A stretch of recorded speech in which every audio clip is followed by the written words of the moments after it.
ধন সম্পত্তি ৰাজনৈতিক ক্ষমতাই সুখৰ অন্যতম কাৰক বুলি আপুনি ভাবিছে নেকি? নাভাবিব।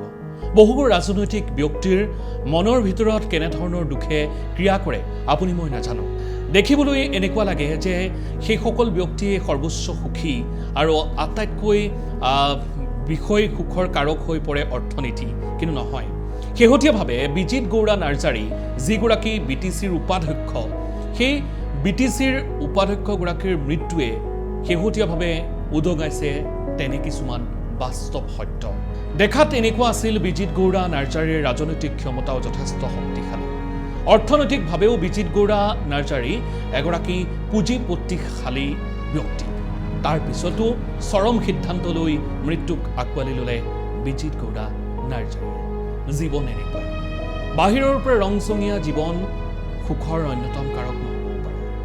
এজন মানুহৰ ভিতৰত লুকাই থকা বহু দুখৰ কাহিনীয়ে মানুহ এজনক খুলি খুলি শেষ কৰিব পাৰে। বিজিত গৌড়া নাৰ্জাৰীৰ জীৱনত নাছিল কি? তেওঁ আছিল টকা পইচা, তেওঁ আছিল ৰাজনৈতিক ক্ষমতা, তেওঁ আছিল সামাজিক পৰিচয়। তাৰ পিছতো কিবা এটা মানসিক চাপৰ বাবে জীৱনৰ পৰা হেৰাই গ'ল এক সংগ্ৰামী সত্তা, যাৰ নাম বিজিত গৌড়া নাৰ্জাৰী। আমি ক'ব বিচাৰিছোঁ বিজিত গৌড়া নাৰ্জাৰীৰ ইতিহাসৰ কথা। 2005 চনত ৰাজনৈতিক কেৰিয়াৰ আৰম্ভ কৰা বিজিত গৌড়া নাৰ্জাৰী এটা সময়ত আছিল বড়ো ছাত্ৰ সন্থাৰ দৰে এটা যথেষ্ট শক্তিশালী ছাত্ৰ সংগঠনৰ সভাপতিৰ দৰে আসনত অধিষ্ঠিত ব্যক্তি। তাৰ পৰৱৰ্তী পৰ্যায়ত ৰাজনৈতিক কেৰিয়াৰ আৰম্ভ কৰিছিল বিজিত গৌড়া নাৰ্জাৰীয়ে। 2010 চনত ৰাজনৈতিকভাৱে প্ৰথমতেই নিৰ্বাচনত অৱতীৰ্ণ হৈছিল। তিনিবাৰকৈ তেখেতে সফলতা লাভ কৰিবলৈ সক্ষম হৈছিল নিৰ্বাচনত। 2010 চনত দৰংগাজুলি পৰিষদীয় সমষ্টিৰ যি উপনিৰ্বাচন অনুষ্ঠিত হৈছিল, সেই উপনিৰ্বাচনত প্ৰতিদ্বন্দ্বিতা কৰি MCLA হিচাপে তেখেতে প্ৰথমবাৰৰ বাবে জয়ী হৈছিল আৰু তাৰপিছত একেৰাহে তিনিবাৰৰ বাবে তেখেতে সেই পদতে থাকিলে। তেওঁ BTCৰ হস্ততাঁত আৰু বস্ত্ৰশিল্প বিভাগৰ কাৰ্যবাহী সদস্য হিচাপেও কাৰ্যনিৰ্বাহ কৰিছিল। তেখেতে BTCৰ বৰ্তমানৰ উপাধ্যক্ষৰ দায়িত্বত আছিল। তেখেতে সকলো ধৰণৰ ক্ষমতাৰে তেখেত শক্তিশালী আছিল।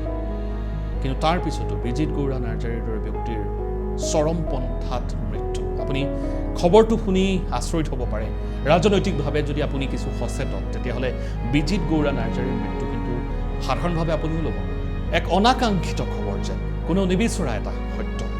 আমি মানুহবোৰে ভাবোঁ কেতিয়াবা যে মানুহৰ জীৱনত ধন সম্পত্তি, ৰাজনৈতিক ক্ষমতা আৰু তেনেধৰণৰ সুখবোৰেই সুখ, আৰু অৰ্থনৈতিকভাৱে মন্দাৱস্থাত যিসকল জৰ্জৰিত তেওঁলোকৰে আটাইতকৈ বেছি দুখ। কিন্তু ৰাজনৈতিকভাৱে যিসকল যথেষ্ট প্ৰভাৱশালী, তেওঁলোকৰ ভিতৰত মনৰ ভিতৰতনো কেনেধৰণৰ ক্ৰিয়া কৰি আছে, কেনেধৰণৰ কথা বতৰাই তেওঁলোকৰ মনবোৰ অশান্ত কৰি আছে কোনো নাজানে। কোনেও জনা নাছিল তেওঁৰ দুখবোৰ। তেওঁৰ কাষতে থকা মানুহখিনিও বুজা নাছিল বিজিত গৌড়া নাৰ্জাৰী যে এটা সাংঘাতিক দুখৰ ভিতৰত আছে। কিন্তু কি এই দুখ? কোনো নজনাকেইচোন বিজিত গৌড়া নাৰ্জাৰীৰ মৃত্যু হ'ল। কথাবোৰ ভাবিবলগীয়া নহয়নে?